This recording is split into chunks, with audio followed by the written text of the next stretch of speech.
I'm Luis. This is my husband Hans. We're both from Guatemala, and we moved to Austin 3 years ago, and we started our company. And a lot of you are probably wondering what the hell are we doing here in a innovation summit. We're a CPG brand. We're not in tech, and we make amazing cookies, and that's what we do. Um, There was a little glitch with our presentation, yeah, but keep going. yeah, Keep going. yeah. So we started as a farmers market, and we grew our business. And last year we closed in 5.1 millions in sales. Thank you. So along the way, like all of what you see, and a lot of us as heroes talking this whole weekend about what we built, and those are the lessons that we learned over the past almost 4 years. All of these, we didn't came knowing any of this, but we learned a few lessons, and all about how the product is not about the product, but what the product signifies. So first, the lesson number one is food is how we tell our stories. Because yeah, cookie brand, it's not about the cookies. It's about the stories you tell when you're sharing the cookies with someone else. Telling our stories for us is the way we feel safe. The safe space we keep talking about is the place where you're comfortable telling your stories. And that can be the kitchen table at your mom's. That could be a forum like this one for us, which is amazing. Actually, thank you for coming, because we left Guatemala in part because we were not in a safe space, and look at us here now with all of you. So,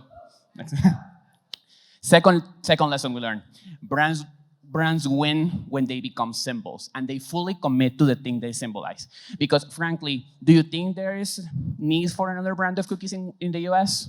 I mean, there's a ton of them, and they're very good. There's a lot, but we need to talk about what the thing symbolizes. And the third lesson was, this is the one thing that the big food conglomerates cannot buy. There is no way they can purchase a story. You need to build it. It has to come from the heart, and people will definitely understand that and see it. So what we've been doing all of this time is not making cookies. We are building safe spaces. So let me tell you a little story. A couple months ago, we started talking about building safe spaces and going beyond the cookies, because we got to a point that everything that we were doing is that we were baking cookies and we were selling them, and we got to a point that it wasn't enough for us, and we even thought about selling the business, and we were trying to look for some, like to look for that passion again. And then we started seeing that we were becoming this symbol of a safe space, and people, they were using our brand to signal that they could provide a safe space. And to give you a little context, and so you can understand it a little better, I got to start, like, I started thinking, what's the scariest place on earth that I've ever been? And my conclusion was the first day of school. I remember that I was 4 years old. I came out of the closet when I was 30, and it's a very scary place. You don't know anyone. I went to an all-boys Catholic school, and it was really intimidating for me. And I knew that I was different. I didn't know why, how, or what I was. And I just pictured myself back on that first day of school, what would have meant for me to see a little kid pulling a Wunderkeks cookie outside of a lunchbox, and just by that, knowing that I was in a safe space, and that kid was gonna be my safe space. And that would be like a life changer. And just for the fact that we're bringing that and to people, giving them the tool to talk about it and to provide a safe space is priceless. Yep. So, thank you. So let us give us a little more of the story of how this came to be. Because one thing that was super important for us, we were engaged to be married, and we noticed that we wanted to get married. Like, we had been together for 3 years by then, and we said, okay, we're gonna do the workaround, because in Guatemala, as you know, you cannot get married like as a gay couple. We're gonna do the workaround. We're gonna just talk to a lawyer, set up end of life care, that type of thing. Like the boring part, I guess, about being married, but the thing is that is also very easy for most people to take for granted. So we started having that conversation. Is this really important for us? And it turned out that it was, because one of the things that we never even considered is, do we ever want to have children? Is this an option? Because right here, it wasn't. And we learned that, well, maybe it is. Maybe we'll get there. But the point is that we decided we're going to find a place where we not only can get married, not only can do the legalese, but actually be treated and be understood as a family. And that's how we decided to move to Austin. And at first, we did the farmers markets. And what started happening was this thing that you see here, this is our idea of diversity. These are our brand characters. And we kind of built a family and built our own version of what we needed around us. So all of this started coming out because originally when we were here, Wunderkeks was kind of subdued. It was pink. It was very loud. If any of you remember or been to the store, there was a bubble machine in the entryway. Anyone remember? So it started taking shape, and next thing we know, the characters were there, and the color was there, and the disco balls were there. And at that point, we didn't understand that. But it started happening because we were in that safe space. We didn't have a name for that. We just knew that we were comfortable. So it took us a while to figure out what is different. How do we feel comfortable having a mascot that is a dinosaur with a tutu, which we love? And how do we feel comfortable now doing that? And that was because everyone there was just cheering for us in a way that we never felt in other places, but we didn't have the language for that. So one of the things that happened is that we got a label from one Dan Reynolds, and Luis said, oh, I'm gonna email him. He's the lead singer from Imagine Dragons. He was the lead singer from Imagine Dragons, and Luis can tell it better than I do. So I emailed him and I told him about our story. And it turned out that he has the Love Lives Foundation, and they help the LGBTQ youth in Utah because the rates of suicides are super high there because most of the state, there are Mormons. So he lost a couple of friends through suicide. And we ended up doing a collaboration for Pride last year. That was our first official Pride collaboration that we made. In the beginning, we were a little skeptical because we were like, we're not going to take advantage. Yeah, we're not going to take advantage of Pride like everybody else. But then we understood that it was very important to raise our voices. So I remember that May 29th of last year, we sent out the email announcing the collaboration. And in 1 hour, we lost 10% of our subscribers.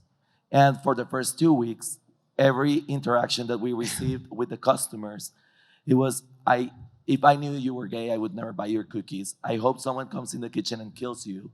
These cookies are going to give you AIDS.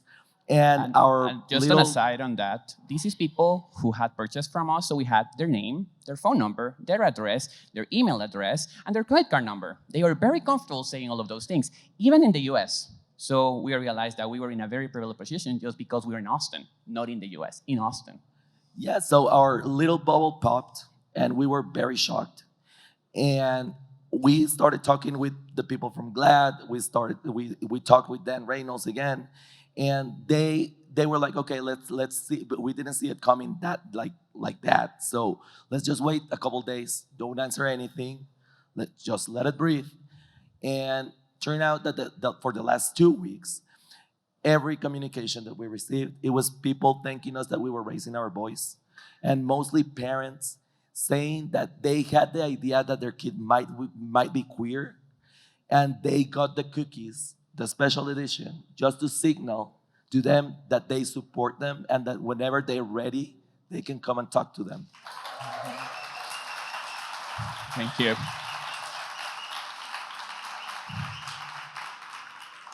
But the funny thing was that even then, looking at all of that, and we got praise, we got excitement, and we built upon that. It wasn't like the way we see it. You use those opportunities to tell your story. This is a great story to tell. People love it, and that's what you do, say, with PR opportunities. So we ended up, for instance, getting our brownies on the Oscars gift bag. It was a gold special edition brownies. But that is great, and it's super fun, and of course, we're super proud of it. But more than that, what can you build with that? So that is an opportunity to tell the story and tell this whole other story about the safe spaces that we're creating. So, but the thing is this, at that point, we didn't have the language yet to talk about safe spaces. Oh, this is so cute. People are really nice, and I love it, and great. But it kept there. And what happened next was there was a legislating effort here in Guatemala about I think setting up in the Constitution that gay marriage was forbidden maybe a year ago, earlier this year. At the same time, there was the whole discussion about the overturning of Roe v. Wade in the US. And there is a dearth of anti-gay, anti-trans laws. No say gay bill. Also. The no say gay bill in Florida. There's a lot. Like you take your pick of which one is worse. The thing is that we were in Austin, and that was the problem. We were so comfortable there. We were in this bubble where everyone was, hey, cheering from us. Everyone is, you're doing great. You're amazing. We love what you're building. And the reality was that 20 miles from Austin, we actually went to a party once, and someone asked me, so are you legal? Like that was his receiving question for me. So 3 minutes in. 3 minutes in. Dinner. And this was not some rando. This was the uncle of my friend. But that was the first one. So that's when the other shoe dropped. And we're like, okay, so this is not by default. This is not the United States thing. We are not safe because this is a more liberal country. This is a policy thing. Creating safe spaces is not about, they don't just happen. They are created by decisions, by policy decisions. So what we're trying to do with our brand, because of course, the way we see it, the vehicle is the business, the successful business with venture exits. That is the vehicle. But what we're building, ultimately, the mission and what we're creating is this language to talk about safe spaces. And that led us to think that there, even in Guatemala, which we left, there are safe spaces here, but we're not talking about them in that context. We're being very deliberate. Like, I'll give you a great example. If you're from Guatemala, you've probably gone to IRTRA, which is a safe space. The class barriers in IRTRA absolutely disappear. And you are playing with the same kids. I remember when I was a kid playing with the same kids from maybe a more humble background, which were not the kids I will be playing usually. So that's a great example. Or like, so my point is, sorry, I get carried away, I'm so sorry. The point is, these things are made by policy and by decision. So what we need to create is the common language. So when we create an event like this, because I know this is a safe space and we feel overwhelmingly welcome, and we thank you, Yanma, for that, but we need to talk about the language so people know this is a safe space. Come as you are, come complete. So why is this relevant, and why did they invite us to talk about like this weird thing about safe spaces and cookies and our pink characters in a place that is all about entrepreneurship, about VC, about private equity, and about startups? Because this also is a great opportunity, and it's very easy to dismiss it. Oh, it happened to us. Like, oh, how adorable, you make cookies. So they have even asked us if we bake the cookies in our kitchen. Yeah, $5 million worth of cookies in our oven. Like, we're that good. Yeah. So, sure. So what is happening now, and how does this relate here? Because there is a possibility to do this and at the same time get venture returns. There is a possibility to scale this. We're talking about a business that grew from nothing to $5 million, and we're expecting $60 million next year. And thank you. And how do we create it? This is it. And all that just with cookies. Just cookies, yeah, like how adorable. So what we're asking is, where is the 2022 version of Ben & Jerry's? Because Gen Z, and a lot of you Gen Z kids here, which it's been a pleasure to meet all of you, by the way. I was very pleasantly surprised, and Luis was as well. You're looking for that, we know that, so we had news for you. Yeah.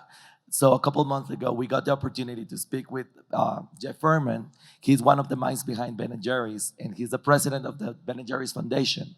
We just wanted to pick his brain out. And 4 days after that talk, he emailed us, and he told us, guys, I cannot stop thinking about your brand. I cannot stop thinking about your mission and how passionate you are and how much sense it makes. What you have in your hands is very powerful, and it could be huge. He actually told us that we could be the next Ben & Jerry's. And he joined our advisory board, and he has been helping us out a lot. He asked us two questions. Yeah, the 2 questions that he asked is, the first thing that I need to know before I jump in the train with you is if you understand that ironically for you guys to put everybody in a safe space, you're putting yourselves in an unsafe space. Because you are talking about it, and people are going to come to you and they're going to attack you. And our answer was, we're from Guatemala and we're gay. We have the skin. So, been there, done that, easy. We survived. It was horrible, but it was not that bad. And the second thing that he told us, because originally we wanted to build safe spaces for the queer community. And he told us, what you have here is very powerful. and you can expand it. Everybody needs a safe space. Even a white straight male needs a safe space. What you are doing here is you are enabling those conversations and you're putting a cookie in their mouth and a safe space in their hearts. So if you were wondering, the mind behind Ben and Jerry's is now behind Wunderkeks.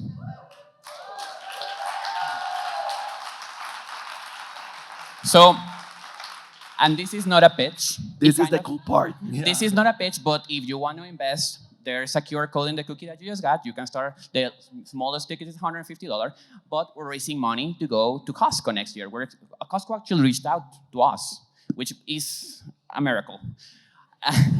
Anyway, we're going to Costco next year, so we're raising capital. But this is the thing, and this is the point that I want to drive home. We're doing all of this. We're making cookies, and again, like, oh, how adorable. Those two guys with their cookies, with their pink cookies. Adorable.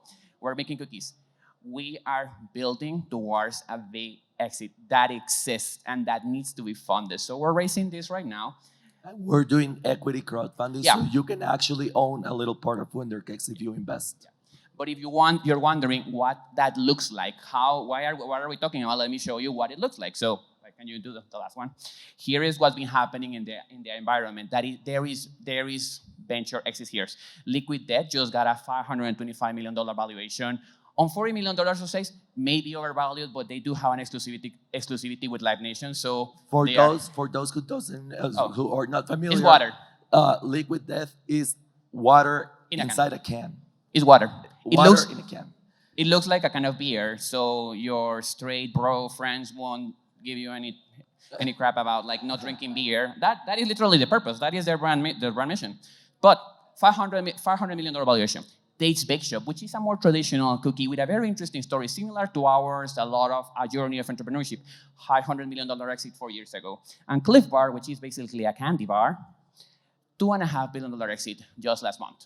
So venture returns existing consumer products. So we just need to find it, and we just need to find the language about what we're talking about, what we're building. And hopefully you will help us build those safe spaces. So we really thank you guys for stopping by and listen to our story. For us, we understand that the responsibility that we have, it's huge, and we are hoping that we provided a safe space for you guys to be here. And our ideal situation is everywhere that we go, that everybody brings their whole self. They don't leave a part of them home. We want their uniqueness. That's what makes them special. And thank you for coming. Thank you.